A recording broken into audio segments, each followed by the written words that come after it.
एक जंगल में आरामदायक कोने में बेनी नाम का एक छोटा लेकिन साहसी भालू रहता था। बेनी अन्य भालुओं की तरह नहीं था।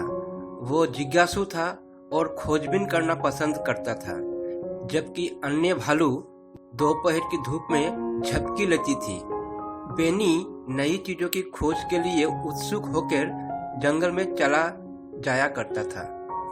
एक उजली सुबह में जैसे ही सूरज पेड़ों के बीच में झोंक रहा था, बेनी एक साहसिक यात्रा पर निकल पड़ा। उसने जंगल के अंदर एक छिपे हुए झरने के बारे में कहानियां सुनी थी और आज वो उसे ढूंढने के लिए निकल पड़ा। खाने से भरा एक छोटा बैग और अपने भरोसेमंद कैंपस के साथ बेनी भालू एक धुन गुनगुनाते हुए जंगल की ओर चला गया। चलते चलते बेनी भालू की मुलाकात उसकी दोस्त रूबी नाम का एक खरगोश से हुई। बेनी भालू ने पूछा, हाय रूबी, मैं छुपे हुए झरने को ढूंढने जा रहा हूँ, क्या तुम भी साथ आना चाहते हो?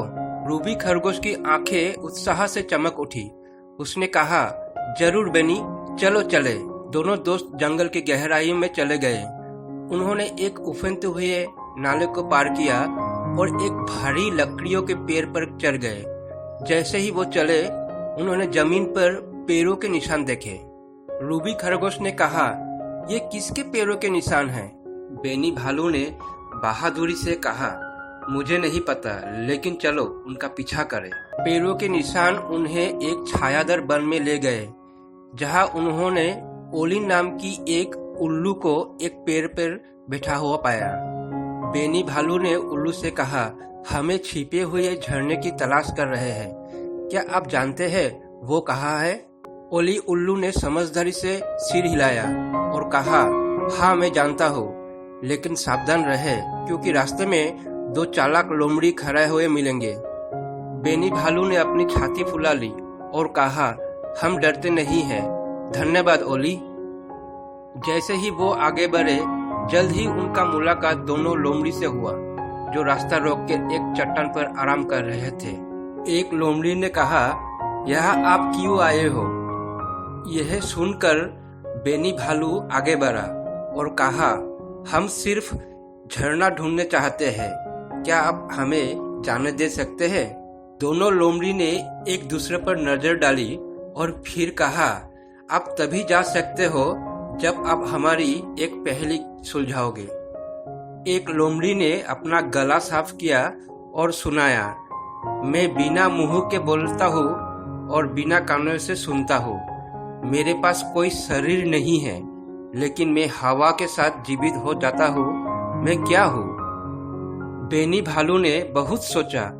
उसे याद आया कि ओलू उल्लू ने एक बार उसे जंगल में गूंज के बारे में बताया था। बेनी भालू चिल्ला कर कहा, इस पहेली का जवाब है गूंज, मतलब प्रतिध्वनि। दोनों लोमड़ी प्रभावित हुए और कहा, आप सही कह रहे हैं, अब उत्तीर्ण हो गए, आप जा सकते हैं। बेनी और रूबी ने अपनी यात्रा शुरू रखी। वो एक खड़ी पहाड़ी पर चढ़ गए और पानी के तेज बहाव की आवाज सुनी। जब उन्होंने छिपे हुए झरने को चमचमाते तालाब में गिरते देखा तो उनकी आंखें आश्चर्य से फैल गई। सूरज की रोशनी ने धुंध में इंद्रधनुष बना दिया। बेनी और रूबी खूब खुश हुए। उन्होंने दोपहर का समय झरने के किनारे खेलते, ठंडे पानी में छींटे मारते और जंगल की सुंदरता को देखकर बिताया। जैसे ही सूरज डूबने लगा, बेनी और रूबी को पता चला कि अब घर जाने का समय हो गया है। रूबी खरगोश ने वापस चलते हुए कहा, आज हमने बहुत रोमांच का अनुभव किया। बेनी भालू ने कहा, हाँ हमने किया, और हमने साबित कर दिया कि छोटे भालू भी बहुत बहादुर हो सकते हैं।